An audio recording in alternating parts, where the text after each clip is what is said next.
Hey everybody, this is Tyler with RV Mobile Power here. Today we're going to start a great install on this Brinkley Model Z. We're going to install the 5500 watt Flex Power dual fuel generator in this rig and show you how to mount the firebox, how to mount the generator, how to connect the battery cables and the AC output for the generator, as well as wire in a remote start panel for inside the RV. Let's get started and show you how we do this. Okay, and this compartment is where we're going to be installing this generator. This is right underneath the tow hitch of a fifth wheel, pretty common. In this situation, we're going to have to install a firebox right here to surround the generator, part of RVIA regulations. So we're going to show you how to mount this, we're going to measure it out, and then we're going to show you how to install all of your cooling paths for air for the generator. We're going to do that all in one step before we go to install the generator itself. So let's put this in and let's show you how we will install the firebox first. All right guys, so the first thing we're going to do in this compartment is we want to lay out everything for this generator. The first thing we did was we put the firebox in here and we drew out the outline for the firebox.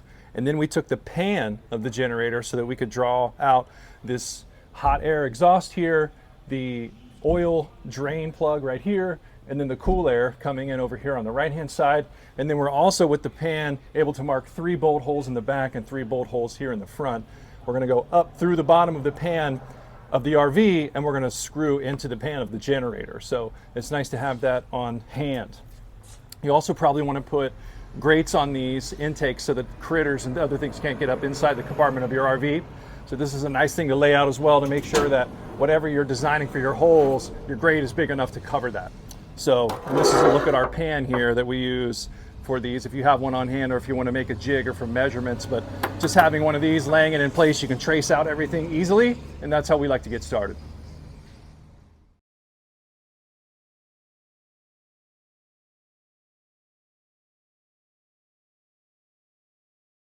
All right guys, we're down here in the garage of this RV now, trying to install our transfer switch and the AC output wires for this generator. Remember, anytime you put an onboard generator on your RV, you need to have an automatic transfer switch to transfer power back and forth between shore power and the generator.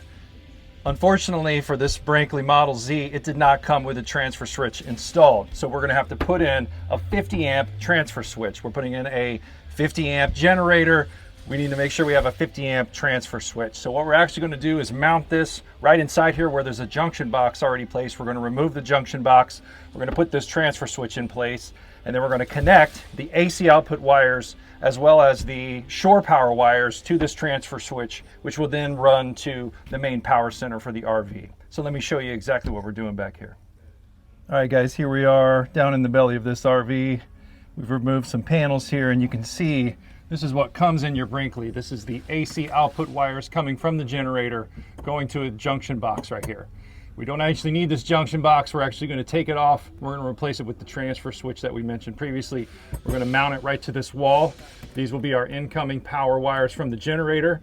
And then back here, it's kind of hard to see, but we have our shore power wire coming in, and we're going to pull that wire and we're going to cut it so that essentially we're going to have the shore power coming in right here to the transfer switch, the generator wires coming into the transfer switch, and then one set of wires coming out of the transfer switch going into the main power center right back here. So let's get this mounted and let's get it all wired up. Okay, we've run our remote control lines now. What we did was we came right out right here where there was already several lines that were coming out. There's a very thin little low voltage line, so we were able to kind of squeeze them out of here, put them in a piece of this corrugated conduit, and then we've just attached it all the way up this rail so it's nice and high. There's no way anyone's going to hit this when you're loading anything in or out. We've ran that all the way through the belly of the RV up into the main control center where we're going to put a remote start in there. So the remote wires was pretty easy on this install. Just make sure that you keep them up and high and wrapped up so that no one can snag them or cut them in any way when you're loading gear in and out of your RV. Okay, here's our transfer switch, guys, totally installed now. We have each of the different wires coming into it. This is our generator wire right here. This is our shore power wire here. And then down here we have output going actually to the main power center right back there. Again, 50 amps, because we got a 50 amp generator, 50 amp RV here, 50 amp service. Make sure you get the right transfer switch. We've screwed this and mounted it to this wood here. Super easy. And then just connect everything inside per the instructions. And that's all you need on your transfer switch. And then up here you can kind of see our remote wires Once they get back here in this cavity, we just kind of keep them up nice and high. We've zip tied them with self-tapping metal screws to this framing here to kind of keep this up nice and high. And then I'm going to pull that through up there and connect it into the front of the RV so that we've got remote controls to start and stop the generator from inside the RV. Okay, I'm working on the remote install here, guys, and I've got the wires ran up all through the belly of the coach. They're coming out right here where the power center is right now, and I'm actually going to poke them up through this cavity because I want to put the controller right here in this compartment here.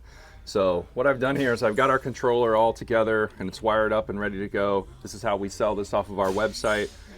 And really what you want to do is just measure these section here of these switches that's going to be sticking back into the cavity and make sure your hole is really just big enough to get these in there, and then the plate will cover everything else. So try not to measure it really close to these switches. Try to give yourself a centimeter or two on each side so that you've got some play in this. So I'm going to take these dimensions, I'm going to measure this out, and I'm going to get a square drawn right here with a marker, and then I'm going to take that off with this little oscillating tool right here. Be mindful, guys, of everything that's behind these panels. There's a drawer right here that's coming out, so we want to make sure that we stay down below that. So I've kind of drawn this out right here.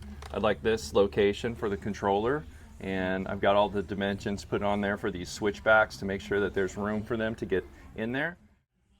Okay, we've got our hole cut in here. I've pulled the remote wires all the way through the RV up into this cavity where we want them. I've got them stripped back, the same with these wires here.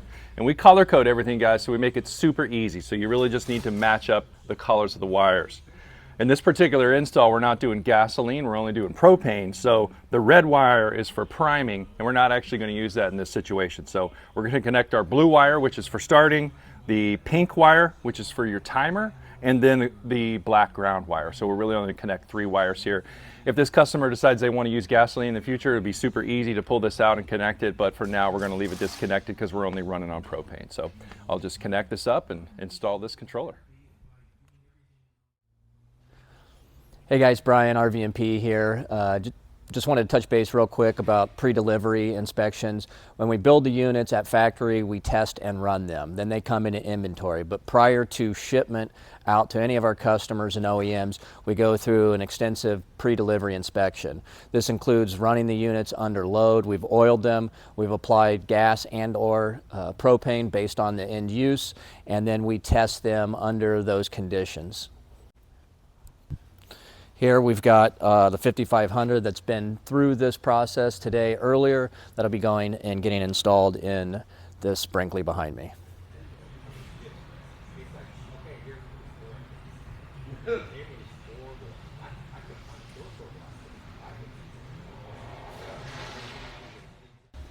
Okay, we got everything connected on this generator now. I just want to show you guys some of the final details on this. This is our exhaust pipe coming out that's connected to the outlet on the muffler on the bottom left side of the generator. We've got this supported with proper hanging brackets all the way down. You want to have one at least every couple feet down this pipe, and then you want to have one within a foot of the end of the pipe just in case somebody snags it or hits it. It's not going to bend or break off the muffler attachment. Make sure it extends at least an inch outside the sidewall of the RV, and also make sure you aren't directly underneath any slide outs. We've got a slide out right here for the bedroom in this unit, and so we wanted to get just to the right of this to make sure that all the exhaust fumes stay here and don't get trapped underneath the sidewall. Let's take a look at some of the connections here. We brought a propane line in from the propane tank right here through the side of the firebox, around the back of the generator, then to connect onto the left side of the generator. We've got both of our battery cables coming out right there, red and black, going right to the batteries. Super convenient. On this install, we have liquid tight conduit coming out. Those are our AC output wires connecting to a junction box that then goes into the transfer switch inside that we showed you before. And then this is our low voltage DC wiring right here for our remote control panel inside the RV. So we've got everything hooked up now. This is a brand new generator, so we're going to start it, warm it up for a while with no load on it. So when you start it, you want to leave these breakers off initially, so you can run this generator with no load until it gets warmed up, and then you can start flipping the breakers on and turning on everything in your RV. So we're going to test this generator really good now. We're going to push it with the air conditioners to microwave everything we can, make sure everything's working great. Coming up right at the seam. There is some symmetry to this. All right.